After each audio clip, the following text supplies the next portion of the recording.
بالکل کاشف نے صحیح طریقے سے ایکسپلین کر دیا. اب ہم نے گرمی میں سری لنکا میں ہم نے ٹیسٹ سیریز کھیلی، حالانکہ ایشیا کپ اور ورلڈ کپ سر پہ تھا، اور اس کے بعد ہم نے وہی سری لنکن گرمی میں افغانستان کے خلاف 3 ون ڈے میچز کھیلے. پھر اس کے بعد پاکستان آ گئے، ہائیبریڈ ماڈل ہم نے منظور کر لیا. تو دراصل جو ہیلم آف افیئرز پہ لوگ تھے اور ہیں، انہیں کرکٹ کی بالکل سمجھ نہیں ہے، اور وہ مختلف ٹیسٹ کرکٹر سے مشورے لیتے ہیں جب انہیں خود نہیں پتا. سیاسی بنیادوں پر بطول اگر پاکستان کرکٹ بورڈ میں تقرریاں ہوں گی تو پھر یہی نتیجہ ملے گا. ہمیں ایک اچھے ایڈمنسٹریٹر کی ضرورت ہے. اب آپ دیکھیں ذکا اشرف صاحب کو 3 مہینے کا وقت دیا گیا کہ وہ ڈے ٹو ڈے افیئرز دیکھیں اور اس کے علاوہ گورننگ بورڈ کے الیکشن کرا کے نیا چیئرمین لائے، لیکن وہ بجائے اس طرف اور اس میں واضح طور پر کہا ہوا ہے کہ آپ کوئی پالیسی ڈیسیجن نہیں لیں گے.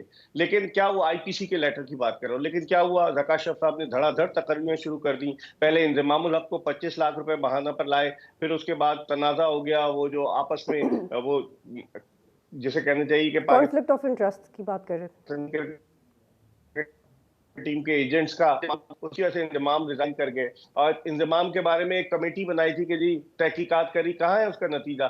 2 ہفتے تو ہو گئے اس کمیٹی کے بنے ہوئے. پھر اس کے بعد انہوں نے جو ہے وہ ٹیم تو خود دستخط کیے تھے پی سی بی کی مینجمنٹ کمیٹی کے چیئرمین ذکا اشرف نے، تو وہ خود بھی ذمہ دار ہے اگر ٹیم کی خراب کارکردگی ہوتی ہے، کیونکہ چیئرمین کی ڈسکریشن ہوتی ہے.